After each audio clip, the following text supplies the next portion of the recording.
মারহাবা আল্লাহ আল্লাহ আল্লাহ আল্লাহ আমার নাইশা দন বোজন গো মুর্শিদ নাইশা দন বোজো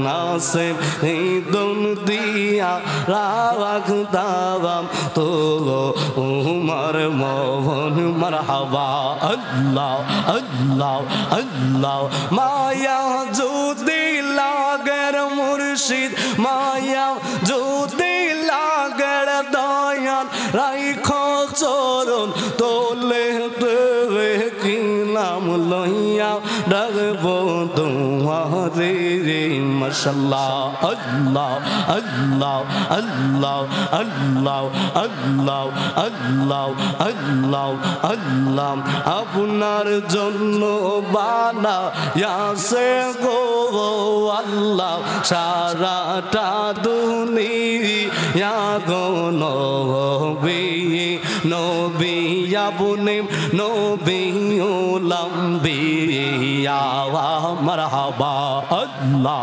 আল্লাহ আল্লাহ আপনার জন্য বানা ইয়াসে গো আল্লাহ সারাটা দুনিয়া গো নবী নবী আপনি নবী লম্বিয়া মারহাবা আল্লাহ আল্লাহ আল্লাহ কৌসারের মালিক নবী কৌসারে লাইবা কৌসারের মালিক নবী কৌসারে লাইবা জান্নাতের মালিক নবী গো নবী জান্নাত বিলাই বাগো নবী নবী আবুদি নবী লম্বিয়া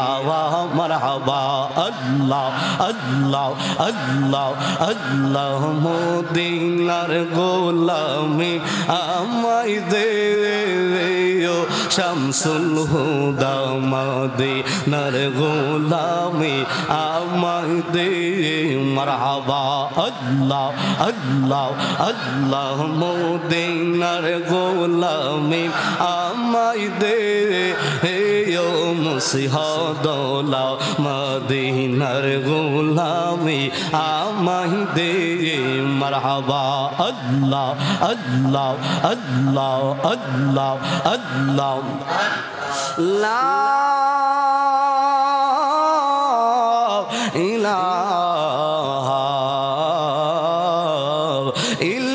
ইল্লাল্লাহু মুহাম্মাদুর রাসূলুল্লাহ সাল্লাল্লাহু আলাইহি ওয়াসাল্লাম বাড়িওয়ালা নাই রে বাড়ি নাই রে দুনিয়াতে বাড়িওয়ালা নাই রে বাড়ি নাই রে দুনিয়াতে চোখের পলকে তুমি হতে পারো লাল চিরতরে বন্ধ হবে তোমার নিশান হবে লাল তোমারি নাম হবে এলাল তোমারি নাম মসজিদের মাইকে বাড়িওয়ালা নাই রে বাড়ি নাই রে দুনিয়াতে বাড়িওয়ালা নাই রে বাড়ি তোমার বয়ে থাকতো মানুষ করছ বাহাদুরি বাবুনি হাওয়ায় উড়াম তুমি যে রঙিন ঘুরি তোমার বয়ে থাকতো মানুষ করছ বাহাদুরি বাবুনি হাওয়ায় উড়াম তুমি যে রঙিন ঘুরি সুতোই টান দিলে মালিক সুতোই টান দিলে মালিক বাড়বে না থাকিতে বাড়িওয়ালা নাই রে বাড়ি নাই রে দুনিয়াতে বাড়িওয়ালা নাই রে বাড়ি আলহামদুলিল্লাহ ওয়া শুকরিল্লাহ ওয়া সালাতু ওয়া সালামু আলা হাবিবিল্লাহ ঐতিহ্যবাহী মনিয়ন্দ উত্তরপাড়া শামসুল উলুম গাউসিয়া সুন্নি হাফিজিয়া মাদ্রাসার তৃতীয় বার্ষিক সালানা জলসা ও মনিয়ন্দ গাউসিয়া যুব সমিতির উদ্যোগের আয়োজিত নবম বার্ষিক সুন্নি মহাসম্মেলনের সম্মানিত সভাপতি এবং আখিরি মোনাজাত যিনি পরিচালনা করবেন চট্টগ্রামস্থ সৈয়দবাড়ি দরবার শরীফের সাজ্জাদা নসীম পীরে তরিকত রাহনুমায়ে শরীয়ত উস্তাজুল উলামা হুজুর আল্লামা আলহাজ সৈয়দ মুসিহদ্দৌলা মাদ্দাজিল আলী হুজুর কিবলা মহাসচিব বাংলাদেশ আহলে সুন্নাত ওয়াল জামাত সকলে বলি আলহামদুলিল্লাহ। আজকের মাহফিলের সম্মানিত প্রধান অতিথি জনাব মিয়া মুহাম্মদ কাউসার সাহেব C&F বিশিষ্ট ব্যবসায়ী ঢাকা। আজকের মাহফিলের যিনি প্রধান আকর্ষণ বিশিষ্ট ইসলামী চিন্তাবিদ উস্তাজুল উলামা আমাদের অত্যন্ত সম্মানিত এবং শ্রদ্ধাভাজন ব্যক্তিত্ব হযরত মাওলানা হারুনুর রশিদ আহমদী মাদ্দাজিল্লাহুল আলী হেড মাওলানা মুগরা উচ্চ বিদ্যালয়। এতক্ষণ পর্যন্ত গুরুত্বপূর্ণ আলোচনা করেছেন অত্র গ্রামের কৃতি সন্তান হযরত মাওলানা মুফতি তৌফিকুল ইসলাম রেজভী সাহেব। আরও রয়েছেন বিশেষ বক্তা হিসাবে অত্র গ্রামের কৃতি সন্তান হযরত মাওলানা নূর মোহাম্মদ সাহেব শিক্ষক আল হুদা ইসলামী একাডেমি আখাউড়া। আমন্ত্রিত ওলামায়ে কেরাম হিসাবে রয়েছেন হযরত মাওলানা হেলাল উদ্দিন সাহেব খতিব মনিয়ন্দ দারুস সালাম জামে মসজিদ, হযরত মাওলানা নিয়াজ মোহাম্মদ সাহেব খতিব মনিয়ন্দ উত্তরপাড়া বাইতুন নূর কেন্দ্রীয় শাহী জামে মসজিদ, হযরত মাওলানা মুহিবুর রহমান সাহেব খতিব নীলাখাত জামে মসজিদ, হযরত মাওলানা হাফেজ মুক্তার হোসেন সাহেব শিক্ষকত্র মাদ্রাসা মাহফিল পরিচালনায় হযরত মাওলানা আমিরুল ইসলাম সাহেব শিক্ষার্থী জামে আহমদিয়া সুন্নি আলিয়া কামিল মাদ্রাসা সহ দিগার উলামায়ে কেরাম মুরব্বে নিজাম স্কুল কলেজ ইউনিভার্সিটি মাদ্রাসায় পড়ুয়া শিক্ষার্থী ভাই বন্ধুরা, বিভিন্ন পেশায় নিয়োজিত ব্যবসায়িক চাকরিজীবী দিনমজুর শ্রমিক ড্রাইভার কৃষক সকল শ্রেণীর আমার ইমানদার মুসলমান বা ভাইয়েরা পর্দানিশীন মা বোনেরা সবার প্রতি আমি আবারও সালাম পেশ করছি। আসসালামু আলাইকুম ওয়া রাহমাতুল্লাহি ওয়া বারাকাতুহু ওয়া মাগফিরাহ। বাজান, এই জান্নাতের বাগান গাউসিয়া যুব সমিতির উদ্যোগে 9 বৎসর এবং মাদ্রাসার ছালানা জলসা হিসাবে 3য় বৎসর। বলেন দেখি, আজ থেকে 9 বৎসর আগে যারা মাহফিলটা শুরু করেছিলেন তাদের মধ্যে অনেকে এই মুহূর্তে কবরের যাত্রী আছে না নাই? কথা কোন আছে না নাই? আগামী বৎসর এই মাহফিলটা আসার আগে আগে আমাদের অনেকের কবরে যাইতে হবে কি হবে না? হইতে পারে না। এই মাহফিলটা কারোর জন্য জীবনের শেষ মাহফিল হইতে পারে কি পারে না? চিন্তা কইরা দেখছে যুবকরা যে হুজুর মুরব্বী যারা আছে এটি তো বুড়া টুরা হয়ে গেছে, গাইডে বছর মরে যাইব, আমরা তো সামনে আরো সময় পামু, এই জন্য আমরা একটু রাস্তাঘাটে মেলা করতেছি, ঘোরাঘুরি করতেছি। আমরা তো বাড়ির থেকে কয়েছি ঠিক আছে মাহফিলও যামু, আইসি তো মূলত তাবারকটা লমু বিরিয়ানিটা হাইতে হাইতে যামু, এই নিয়ত কইরাও অনেকে আইসে নিও। কথা কন না আইসেনি তো সবাই না, কয়েকজন আইসে আর নিয়ত কইরা। তো একটার ভিতরে যে এই নিয়তটা ডুহাই দিছে 22-4টারে বই বইতো কুদুর গুইরা লই, বই বইতো কুদুর গুইরা লই, ঘুরতে ঘুরতে এই যে মাগরিবের ভোরতে গুড়া লইছে, এখন মোটামুটি 10টা বাজে আছে, তে গুড়া তুই আছে না নাই? কথা কন আছে না নাই? হইতে পারে এই গুড়া তোমাকে জীবনের অন্তিম মুহূর্তেও ঈমান থেকে দূরে নিয়ে যেতে পারে। কথা বলেন ঠিক কি না? কারণ শয়তান যখন তোমার হৃদয়ে বাসা বেঁধে ফেলবে তখন তুমি চাইলেও মসজিদমুখী হতে পারবে না। কথা বলেন ঠিক কি না? সমাজে দেখবেন এমন 2-4টা লোক আছে যিনি বুড়া বয়সেও মসজিদে যাইতো চান, আছে না নাই? এগুলার ব্যাকগ্রাউন্ড খুঁজতে পাওয়া যায় যৌবন কালে এটি ফুক পশ্চিম কুরুজো আটটা দিয়া দেখছেন। কথা কোন ঠিক কি না? যারা ছোটবেলা থেকে মাহফিল মসজিদমুখী মাজার আল্লাহর ওলিদের সোহবতে যারা বসতে পারে না, জান্নাতের বাগানে যারা বসতে পারে না, বৃদ্ধ বয়সেও তাদের তেমন বেশি একটা হেদায়েত নসিব হয় না। কথা কোন ঠিক কি না? তো সেই জন্য যুবক, তুমি ভাবতেছো তুমি খুব শক্তি নিয়ে আছো, তুমি কি জানো তোমার চাইতে অনেক শক্তিধর মানুষ এই মনিয়ন্দের কবরস্থানে শুয়ে রয়েছে? কথা কোন ঠিক কি না? আছে না নাই? আব্বুজিরা বাবাজিরা আমার, এই মনিয়ন্দ হাজারি বাড়ি সংলগ্ন মাঠ প্রাঙ্গণে জান্নাতের বাগান আজকে সাজানো হলো। এই জান্নাতের বাগানে কারা বসেন কারা বসেন নাই কারা মাহফিল শোনার জন্য আসছেন, কারা হেদায়েতের নিয়তে আসছেন, আমি শামসুল আলম হুসাইনি হয়তো জানি না, কিন্তু আমার আল্লাহ রব্বুল আলামিন আমাদের সবার অন্তরের খবর জানেন কি জানেন না? আমার আল্লাহ সবার খবর জানে।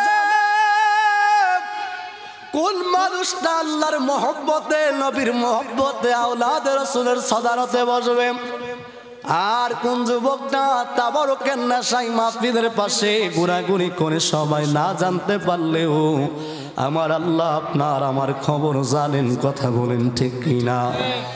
আমার আল্লাহ রব্বুল আলামিন কিয়ামতের ময়দান যেদিন কায়েম করে দিবে, আমার আল্লাহ রব্বুল আলামিন কুরআনুল কারীমের 30 পারায় আমার আল্লাহ ওয়াজ করে জানিয়ে দেয়, আমি আল্লাহ কিয়ামতের ময়দানে আমি আল্লাহ এই জমিনকে কথা বলার ক্ষমতা আমি আল্লাহ দান করব।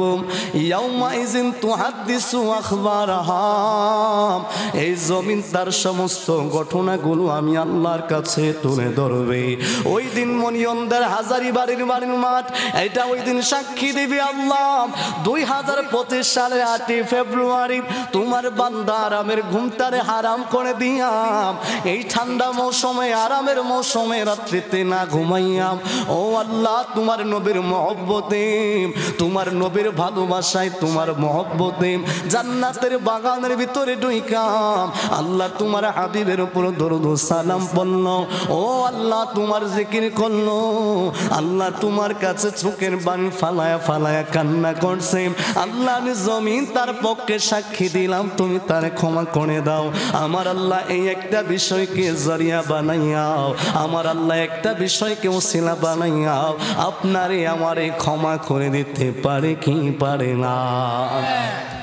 ও যুবক ভাই, হয়তো তুমি মনে করতেছো দুনিয়াটা রং তামাশার জায়গা। না না, ও মুরব্বী বাবা, যারা এখনো রাস্তাঘাটে সময় কাটান রে বাবা, জীবনের অনেক রাত্রি যারা নাইট ডিউটি করে সন্তানের ভবিষ্যৎ ক্যারিয়ার গড়ার জন্য, পরিবার পরিজনের চাহিদা মেটানোর জন্য অনেক ভাই বিদেশের ভিতরে দিনরাত সমানে পরিশ্রম করে, সারা রাষ্ট্রটা অনেক ডিউটি পালন করে শুধুমাত্র সামান্য কিছু টাকার বিনিময়ে নিজের পরিবারকে সুখে রাখার জন্য, নিজের সন্তানগুলারে সুখে রাখার জন্য এত পরিশ্রম, এত ত্যাগ, এত কিছু আপনি করলেন।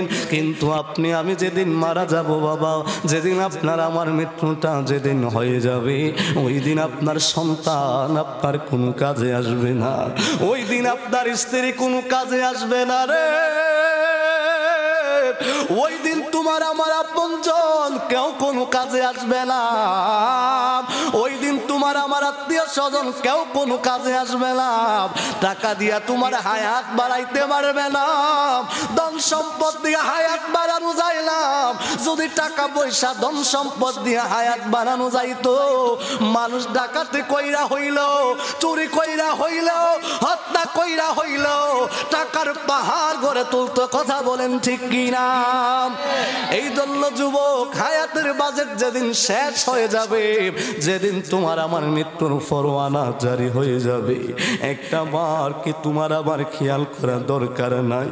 এ যুবক, আমি যদি শামসুল আলম আজকে রাতে যদি মারা যায়, মসজিদের মাইকে আমার নামের এলান হয়ে যাবে, দরখানে গ্রামের শামসুল আলম হুসাইনি রাতের বেলায় মারা গেছে, আগামীকাল বাদ জোহর অথবা বাদ আসর জানাজা হবে।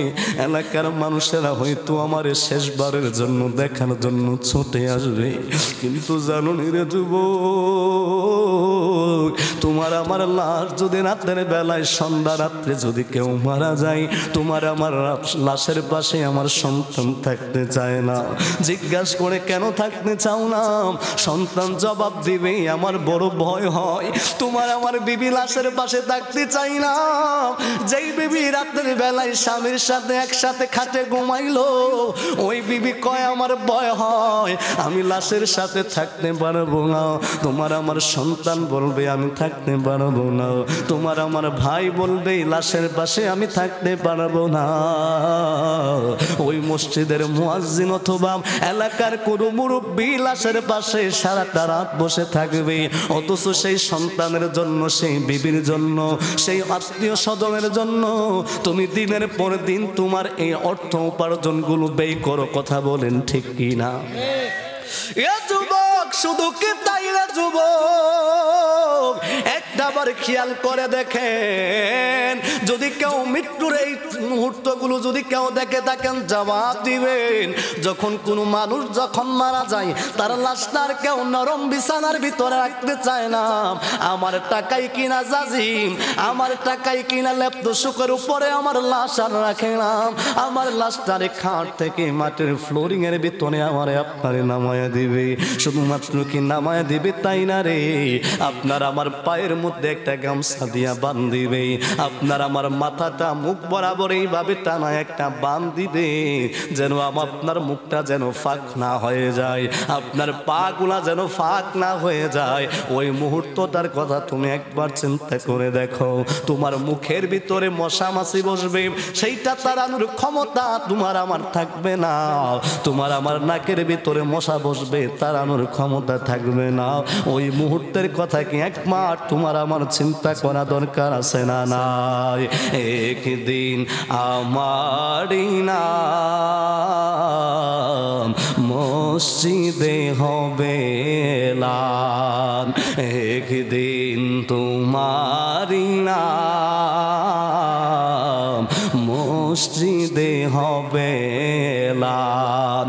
তৈরি থেকো, তৈরি দেখো, তৈরি থেকো, তৈরি দেখো, কবরের মাল সামান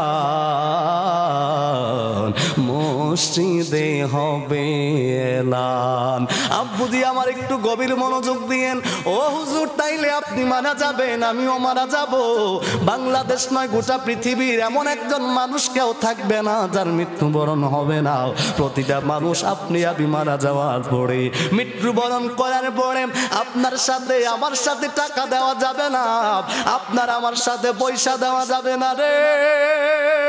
সাততলা বিল্ডিং এর বাড়ির দলিল তোমার আমার কোনো কাজে আসবে না, তোমার আমার ব্যাংকের কোটি টাকা কোনো কাজে আসবে না, তোমার আমার এত এত ধন সম্পদ স্বর্ণ অলংকার কোনো কাজে আসবে না।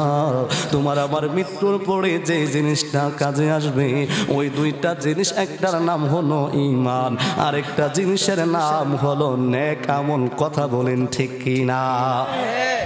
মৃত্যুর পর এক নম্বরে ঈমান কাজে আসবে, দুই নম্বরে মৃত্যুর পরে নেক আমল কাজে আসবে। অথচ মানুষ আজকে নেক আমল করতে চায় না। মানুষ রাতের পর রাত ক্রিকেট খেলা দেখার জন্য সময় দিতে পারে, রাতের পর রাত ফুটবল খেলা দেখার জন্য সময় তুমি আমি দিতে পারি। একটা জান্নাতের বাগানে বসে একটু ওয়াজ শুনতে ভালো লাগে না, জান্নাতের বাগানে জিকির করতে ভালো লাগে না। যুবক, একটু করে শোনা যাও দুরুদের হাকিকত কি একটু শুনে যাও। কিতাবের মধ্যে পাওয়া যায় দুরুদ শরীফের ফজিলতের ভিতরে এমন একটা চমৎকার ঘটনা রে বাবা। একজন ব্যক্তি প্রতিদিন আমার নবীর উপরে দরুদ ও সালাম পেশ করে। যারা আপনারা সৈয়দ বাড়ি সিলসিলায় বায়াত গ্রহণ করেছেন, আমাদের সিলসিলার ভিতরে একটা সবক রয়েছে, প্রতিদিন এশারের নামাজের পরে কমপক্ষে 300 বার দরুদ শরীফ, 300 থেকে 500 বার দরুদ শরীফ আদায় করতে হয়। কেন দরুদ শরীফ আদায় করবেন একটু করে শুনে যান। ওই ব্যক্তিটা প্রতি রাত আমার নবীর উপরে দরুদ পড়ে, প্রতি রাত আমার নবীর উপরে দরুদ পড়ে। আমরাও নবীর উপরে দরুদ পড়তে চাই কি চাই না? আমি ভিবুর হয়ে রাসূল নামের দরুদ পড়ে যাই, ওই নামের মাঝে কি যেন এক শান্তি খুঁজে পাই, ওই নামের মাঝে কি যেন এক শান্তি খুঁজে পাই। ওই নামই আমার গলার মালা, ওই নাম জপে মোর জোড়ায় জ্বালা। মুদের সব ভুল হবে না পেলে ওই চরণ তলে ঠাই। ওই নামের মাঝে কি যেন এক শান্তি খুঁজে পাই। জবান খুলে কি আল্লাহু আকবার বলা যাবে না?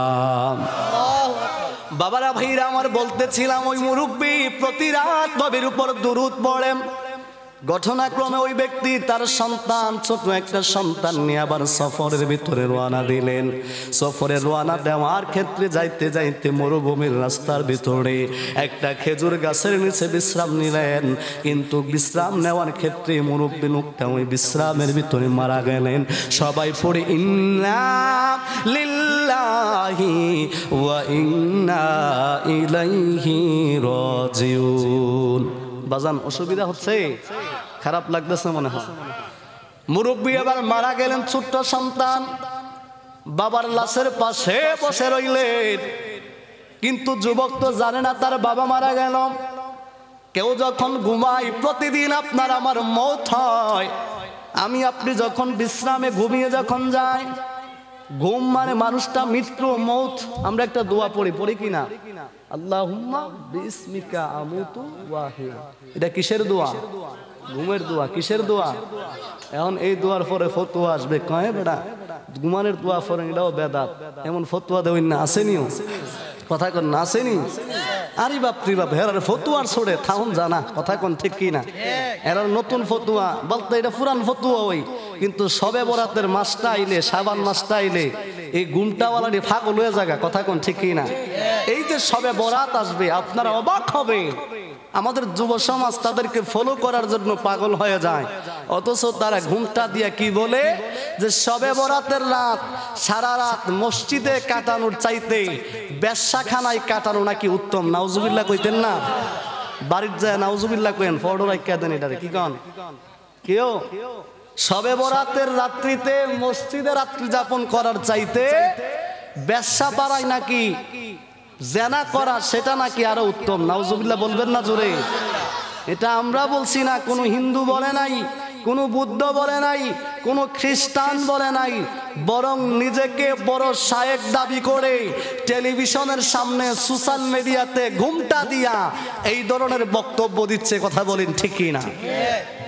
কিন্তু অথচ আমার নবীর হাদিস, ইবনে মাজাহ শরীফের হাদিস, সিয়াসিত্তার কিতাব ইবনে মাজাহ শরীফের 1389 অথবা 88 নাম্বার হাদিস হবে, 88 অথবা 89 হবে, 94 পৃষ্ঠা। ইবনে মাজাহ শরীফের 94 পৃষ্ঠা এই হাদিস। আমার নবীর অন্যতম সাহাবী, যিনাকে বলা হয় মাওলায়ে আলী, সুবহানাল্লাহ বলেন, পাক পাঞ্জাতনের একজন, যিনার সম্পর্কে আমার নবী বলেন আনা মাদিনাতুল ইলম ওয়া আলিউন বাবুহা। আমি নবী হচ্ছে ইলমের শহর, আমার আলী হচ্ছে সেই শহরের দরজা। সুবহানাল্লাহ কোন? যার দরজা দিয়ে না ঢুকলে ইলম অর্জন করা যায় না। তো সেই মাওলা আলী থেকে হাদিস, ওয়ান আলী ইবনে আবি তালিব রাদিয়াল্লাহু তাআলা আন قال قال رسول الله صلى الله عليه وسلم, হযরত মাওলা আলী বলে ইজা কানাত লাইলাতুন নিসফি মিন শাবান, নবীজি আমাদেরকে বললেন কি, যখন শাবানের অর্ধ রজনী আসে, লাইলাতুন নিসফি মিন শাবান অর্থাৎ শাবান মাসের অর্ধ মাসের রজনী, যেটাকে 14 তারিখ দিবাগত রাত বলা হয়, তখন কি করবে? ফাকুমু লাইলা। হযরত আলী বলে আমার নবী আমাদেরকে বললেন যখন শাবানের অর্ধরাত্রি আসবে তখন কি করবে? ফাকুমু লাইলাহা, সেই রাত্রিতে তোমরা ইবাদত করবে, ওয়া সোমু নাহারাহা, এবং তোমরা দিনের বেলায় রোজা রাখবে। সুবহানাল্লাহ কোন? আরো জোরে কোন সুবহানাল্লাহ। নবী কই রাতের বেলা দাঁড়ায়া ইবাদত বন্দেগী করো, দিনের বেলায় রোজা রাখো। ঘুমটা দেওয়া মোল্লায় কই রাতের বেলা মসজিদে কাটানোর চাইতে বেশ্যা পাড়ায় কাটানো উত্তম। তাইলে এবার বলেন মোল্লা কি ধর্মের ভিতরে আছে না বাইরে? জোরে কোন ধর্মের ভিতরে না বাইরে? মোল্লা কি নবীর পক্ষে না বিপক্ষে? মোল্লা কি ইসলামের দুশমন না বন্ধু? দুশমন। তো তাদের ফতোয়াও তো আপনারা শোনেন, আছে না নাই? আছে না নাই? কেন বললেন এখানে হাদিস শেষ না? আমার নবী বলেন কেন? কারণ এই রাত্রিতে যখন সূর্য ডুবে যায়, অস্ত যায়, আমার আল্লাহর রহমতের ফেরেশতারা, অন্য হাদিসে আসছে আমার আল্লাহ দুনিয়ার আসমানে এসে বান্দাদেরকে ডাকে, ও বান্দারা কারা আছো, গুনাহ মাফ চাও, আমি আল্লাহ তোমাদেরকে মাফ করে দিব। আরো জোরে বলবেন না? বাজান গুনাহ নাই, মনিয়ন্দ এমন একটা মানুষ হাত তুলে, হুজুর আমার গুনাহ নাই। আসেননি? সবার গুনাহ আছে। আব্বুজি আমার নবী কয় শুধুমাত্র গুনাহগারদেরকে আমার আল্লাহ ডাক দেয় এমন না। আমার আল্লাহ কই কাদের রিজিক দরকার তোমরা আমি আল্লাহর কাছে চাও, আমি আল্লাহ তোমাদেরকে রিজিক দান করব। সুবহানাল্লাহ বলবেন না? তারপরে আমার আল্লাহ কয় কারা আছো তোমরা ক্ষতিগ্রস্তের ভিতরে, বিপদগ্রস্ত, আমি আল্লাহর কাছে চাও, আমি আল্লাহ তোমাদের বিপদ দূর করে দিব। এত একটা বরকতময় রজনীতে ওই গুমটাওয়ালা মোল্লারা মুসলমানদেরকে মসজিদ থেকে দূরে রাখতে চায়, কারণ তারা হলো ইহুদিদের দালাল। কথা বলেন ঠিক কিনা? তাইলে আমরা কি শবে বরাতের নামাজের পক্ষে না বিপক্ষে? জোরে কোন পক্ষে না বিপক্ষে? শবে বরাতের রোজার পক্ষে না বিপক্ষে? যেই মোল্লাই কইব শবে বরাতের রাত্রিতে ইবাদত করা যাবে না, দইরা নিবেন ওই মোল্লা টাটকা শয়তান। টাটকা কি? কারণ শয়তান ছাড়া ইবাদতের বিরোধিতা কেউ করে? কথা কয় না করে? কারণ একমাত্র শয়তান ইমানদারের দুশমন। কথা কোন ঠিক কি না? তো যেই মোল্লা আপনারে গুনাহ মাফ করার চাইতে দূরে রাখবে, সে কি আপনার দুশমন না বন্ধু? জোরে কোন দুশমন না বন্ধু? তাহলে শয়তানও দুশমন, ওই মোল্লাও দুশমন। কথা কোন ঠিক কি না? কষ্ট হইতাছে না তো বাজান? অসুবিধা নাই তো? কি বলতেছিলাম? ওই লোকটা মারা গেলেন, সন্তান বাবার লাশের পাশে বসা। আস্তে আস্তে সন্ধ্যা হয়ে গেল, সন্তান ভাবে আমার বাবা ঘুম থেকে কেন উঠে না? অনেক সময় এমন হয় না, যখন মুরব্বীরা ঘুমায় থাকে সন্তান পাশে বসে থাকে, অনেকক্ষণ যখন হয়ে যায়, অনেক সময় মারা ছোট বাবুদেরকে ডাক দেয়া ওঠায়, তো ওই সন্তানটাও বাবারে ধাক্কা দিচ্ছে, বাবা উঠেন, সন্ধ্যা হয়ে গেছে, আমাদেরকে যেতে হবে। আল্লাহু আকবার বলে ওই যুবকটা বাবার দেহের ভিতরে টাচ করে বাবারে ডাক দেয়। বাবার জবাব নাই, কারণ বাবা তো আর দুনিয়ার ভিতরে নাই, বাবা তো মারা গেলেন। সন্তান ডাক দেয়, বাবা ও বাবা ঘুম থেকে ওঠেন, কিন্তু বাবা ওঠে না। এইভাবে ডাক দেওয়ার পর সন্তান বুঝতে পারলেন তার বাবা আর পৃথিবীতে নাই, বাবাটা মারা গেল। সন্তান আর দেরি করে না, একটা চিৎকার দিয়া বাবার লাশটার উপরে মাথাটা ফালায় কান্দে। এ যুবক, আমি জানি না এই মাহফিলে কার জানি বাবা নাই, কার জানি জনম দুঃখীর মা আমি শামসুল আলমের মতন নাই রে যুবক। ও যুবক, তুমি জানো রে, তোমারে আমারে দেখার জন্য অনেক সময় তোমার আমার মা বাবা বৃদ্ধ বয়সে বড় অপেক্ষায় থাকে। সন্তান চাকরি করার সুবাদে ঢাকা শহরে, বাবা ফোন দেয়, বাবারে তোমারে দেখার জন্য বড় ইচ্ছা, তুমি একটু বাড়িতে আসো। সন্তান জবাব দেয়, বাবা সুযোগ নাই, বড় ব্যস্ত, আসতে পারবো না। কিন্তু বাবা যখন মারা যায়, সন্তানের ব্যস্ততা রাইখাও বাবারে দেখার জন্য আসে। কথা বলেন ঠিক কিনা? এমন অনেক ঘটনা পাওয়া যায়, জীবিত থাকতে মা অনেকেরা দেখার জন্য চায়, কিন্তু আমরা আসতে চাই না। কিন্তু মারা যাওয়ার পরে শেষ দেখার জন্য অনেক দূর দূরান্ত থেকে মানুষেরা ছুটে আসে। কথা বলেন ঠিক কিনা? বন্ধুরে, ওই মুহূর্তটা যে সন্তানের কাছে আসছে সে জানে মা হারা ব্যথাটা কি ব্যথা, ওই সন্তানটাই জানে রে বাবা হারা ব্যথাটা কি ব্যথা। কথা বলেন ঠিক কিনা? ও আমার বাবারা, ভাইরা, বন্ধুরা, ওই সন্তানটা চিৎকার দিয়া কান্দে, চিৎকার দিয়া কান্দে। মরুভূমির রাস্তা, কোনো মানুষ নাই, কোনো ঘর বাড়ি নাই, একটা খেজুর গাছের নিচে সন্তানটা কান্দে। আমি আর কারে ডাকিব, ও ও বাবা বাবা বলিয়া বাবা আমার সই গেল এতিমবা নাই আমি কারে ডাকিব আমি কারে ডাকিব ও মা গো মা বলিয়া মাঝে আমার সই গেল এতিমবা নাই আমি কারে ডাকিব ও আল্লাহ গো কত আদর করেছে মায়ে আমায় কুলে নিয়া কত আদর করেছে মায়ে বুকে নিয়া 3.5 হাত মাটির ঘরে 3.5 হাত মাটির ঘরে আমি শোয়াইলাম দিয়া আমি কারে ডাকিব কারে ডাকিব ও মা গো মা বলিয়া যে আমার ছই লাগেছে বাবা আমি কারে ডাকিব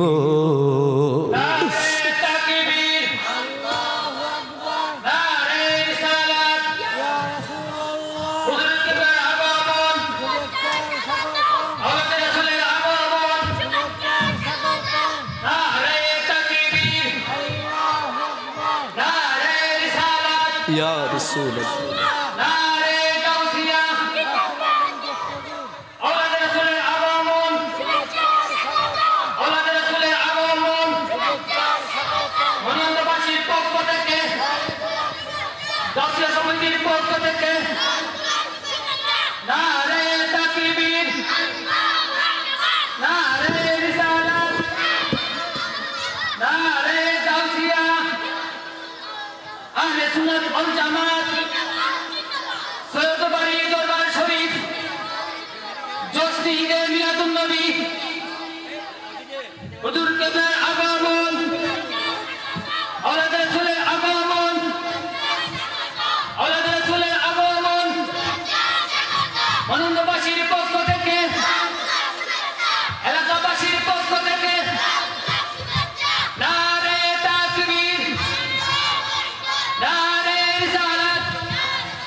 সকলে বলি বাজান মারহাবা আরো জোরে কোন মারহাবা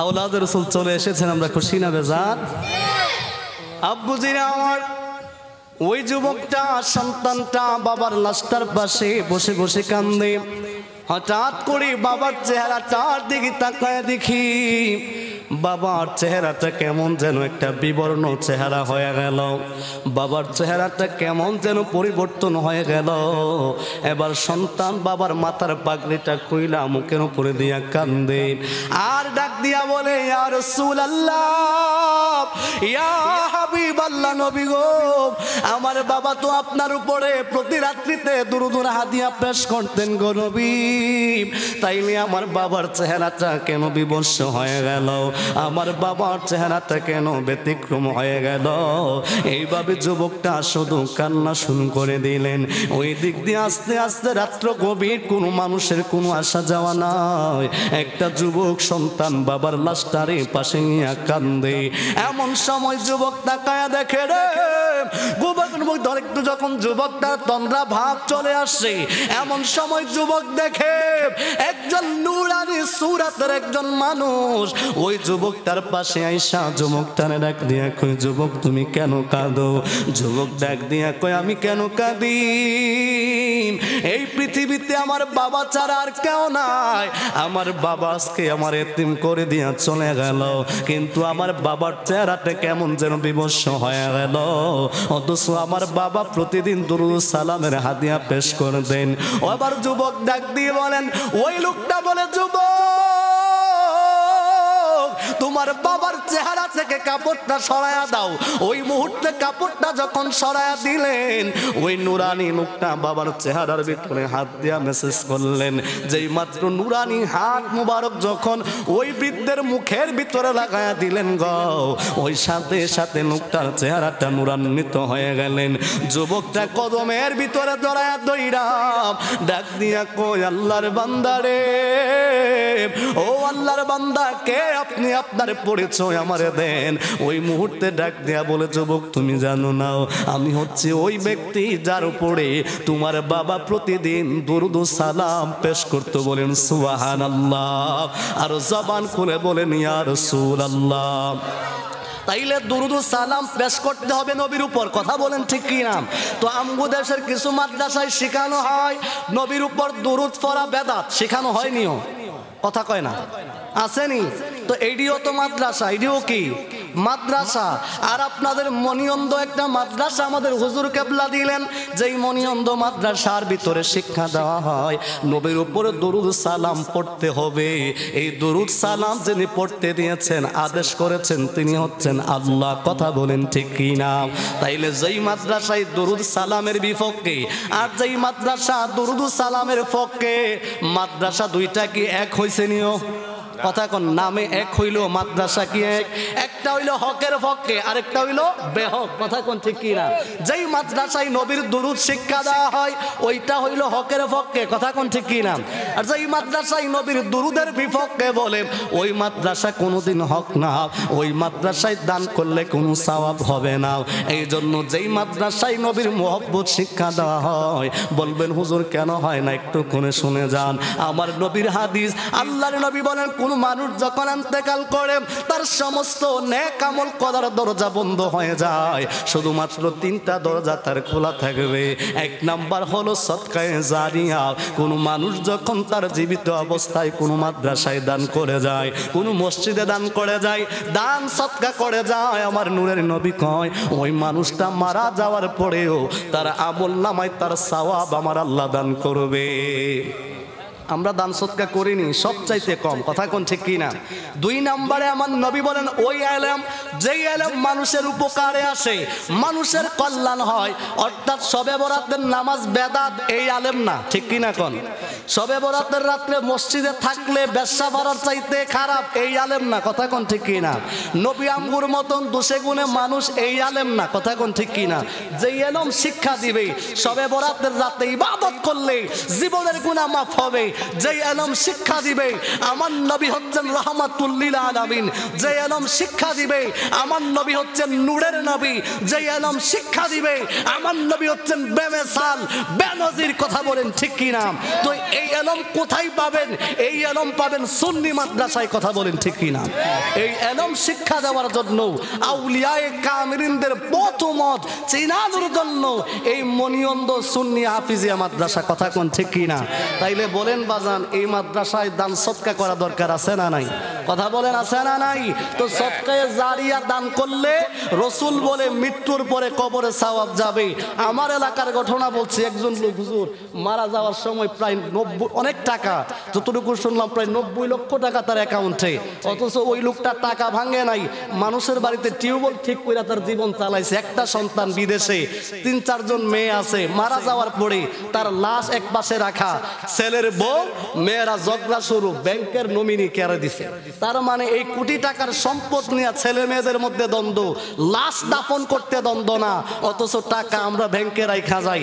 আমার যেটা মূল ব্যাংক, আমি যদি দান সদকা করে যাই আমার কবরে যাবে, সেই ব্যাংকে দান করার মতো এমন একটা মানুষ কি আছেন এই জায়গার ভিতরে? হুজুর আমার সন্তানদের জন্য কোটি টাকা রাখছি, আমার সন্তানদের জন্য লক্ষ টাকা রাখছি, আমার মৃত্যুর পরে যেন ওই ব্যক্তির মতো না হয় আমার লাশ রেখে তারা টাকা ভাগাভাগিতে লিপ্ত হবে, আমি আমার জন্য কিছু সঞ্চয় করে যাই।